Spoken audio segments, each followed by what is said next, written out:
Let's move on to unsupervised learning. So, in unsupervised learning, so what is our experience going to look like? So, we looked at label training data during classification, right. In unsupervised learning, there are not going to be any labels, right. It is going to be completely unlabeled training data, right. And so the points are just going to the input data is going to look like points in a n dimensional space. So, in this case, it is a 2-dimensional space, right. So, now what am I interested in doing here? So, in the task of clustering, what I am interested in doing is to find groupings of similar data points in my input space, right. So, for example, this could be possible clusters, right. So, that could be one cluster. So, you can see that there is some kind of a gap between the data points in that cluster and the others, not a huge amount, but some amount. And then this could be another cluster, right, and that could be another cluster, and that could be another cluster. So, you could see that a couple of things that you wanted to notice here. So, one is that the clusters are all seem to be ellipses, right. There is some kind of ovals in the input space, and that is a choice that we had to make, right. So, that again gives you a kind of an inductive bias, so you have to make this kind of a language choice even when you are doing clustering, right. And the second thing I want you to notice, there are a few data points that do not belong to any of these clusters, right. It could be because they lie equidistant from both clusters, or they lie far away from all of the clusters, but then they do not belong to any of the clusters. For example, look at this point, which seems to be far away from all of the clusters that we have identified so far, right. So, such data points which do not fall into any of the clusters are called outliers. So, what I would like you to note here is that this particular outlier that I am pointing to, right, actually lies in the middle of the input space, right. I mean, there are data points to the left of it, right of it, above it, below it, everywhere, right. So, usually there is a conception that an outlier is something that is far away from the other inputs, right. That need not necessarily be the case. An outlier is something that just does not fit into the current patterns that you have discovered in the input. It need not necessarily be something that is very far away from the input. So, that is something which you have to keep in mind, right. A lot of different applications. So, you could look at again customer data, you could discover classes of customers, right, or in image processing, people try to discover regions in the image, like shown in the figure there, which by doing clustering on the image pixels. And you could take words, look at the occurrence of words and the context in which the words occur, try to cluster those contexts together and find synonyms, right. Or you could do even better, cluster documents together and find topics, right. Or you could do the flip of it, you could cluster data together and try to find outliers, right. So, outlier mining, which is a very important task in several situations, where you have to find say anomaly in a data, So, you would like to, you are building a secure system and you want to figure out if somebody is trying to attack the system. So, any kind of anomalous behavior should be flagged. So, then you would not want data points that lie in clusters, but you want to find data points that lie outside clusters. So, this is called outlier mining. So, there are many different applications for clustering, right. And when we look at clustering in detail, we will see some more of these, right. So, the other unsupervised learning task I want to talk about today is association rule mining, right. So, the idea behind association rule mining is that I want to figure out what kind of entities are frequently co-occurring in my input. So, then I can say that there are some kind of association between these. So, this typically goes in 2 stages. So, the first stage I find frequent patterns. Okay. So, this is typically the stage where you analyze the data closely, right. This is essentially the quote unquote analytics part of it. And in the second stage, I want to derive associations of the form that if A occurs, then B is likely to occur. So, A implies B, right, from these frequent patterns. So, this is essentially a 2-stage operation. First find the frequent patterns. Once I have found the patterns, then try to find these kinds of associations. Okay.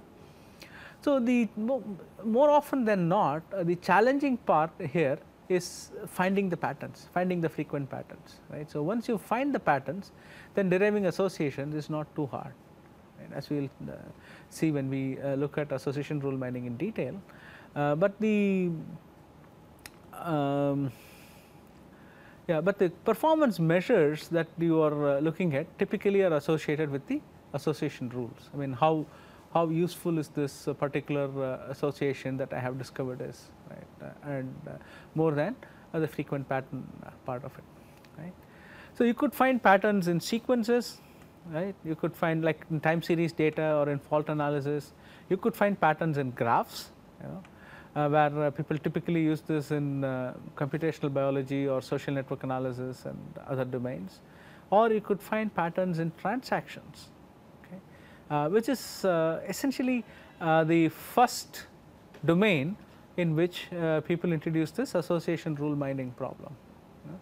So, association rule mining in some sense is an interesting problem, because that was the first problem to which the word data mining was properly applied to. You know, in some sense you could say that association rule mining kick-started the whole flow about data mining. So, what I mean by transactions here? So, transaction, let us say, is a collection of items that were bought together.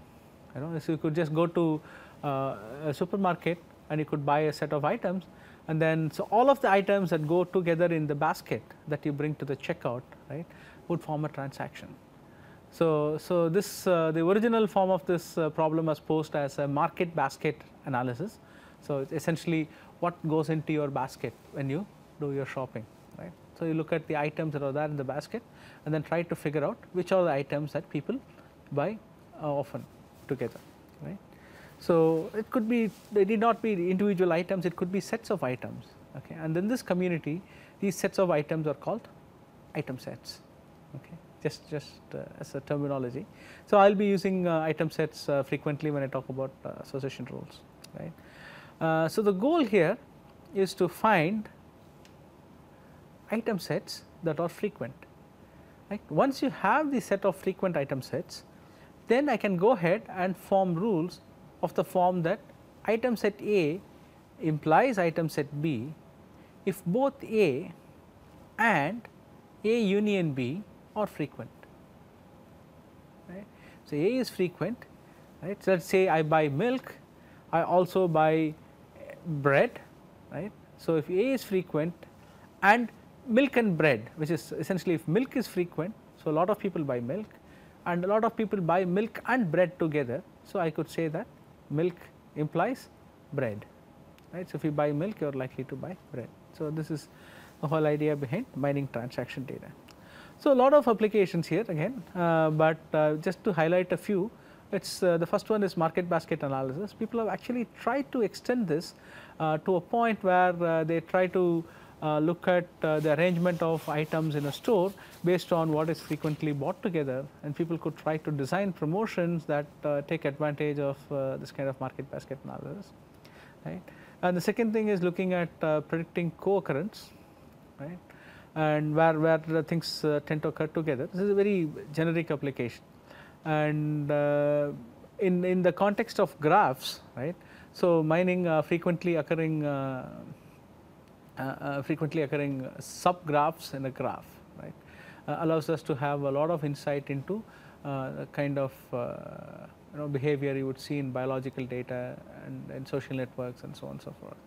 And you could also look at this in time series, looking at frequent co-occurrence of events in a time series can be looked at as identifying trigger events. So, if this event has happened, then quite likely another event is going to happen very soon, right. So, those kinds of trigger event modeling, all of these can be done using frequent item sets, right, or association rule mining.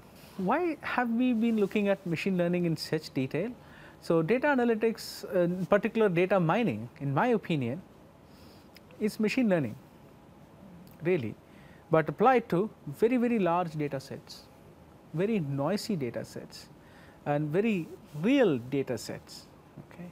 So, what do I mean? So, classically machine learning has been more concerned with getting accurate parameter estimation from small volumes of data and trying to do the best that you could do with little data, right? But now with very large volumes of data available, some of the focus is moving away from handling small data to things like how do I make sure that my algorithm will finish running in a few weeks. And so looking at scaling issues, looking at things like data selection, do I need to run my algorithm on the entire data, right? Looking at feature selection, we spoke about that a little bit earlier, and looking at the actual design of your database, right? So how are you going to represent the data and so on and so forth. So all of these issues now have come to the forefront. So when you are working in these kinds of domains, you call it data mining. When you're going to go back and look at specific algorithms and error measures and so on and so forth, then you call it machine learning. But then the lines are kind of getting very fuzzy between the two, right? And then the second difference I was mentioning is on noisy data sets.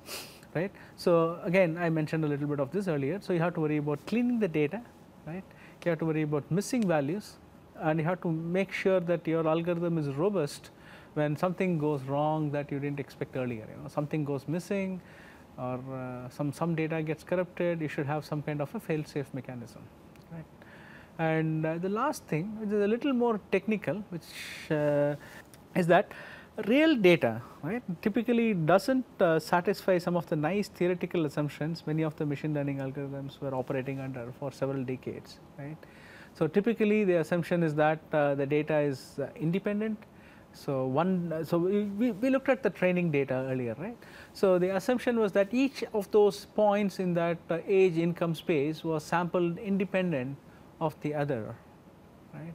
And then they were sampled from an identical distribution. So it's not like each data point came from a different population. Okay, they were all sampled from the same population, the same kind of age income distribution, and then they were sampled independent of one another.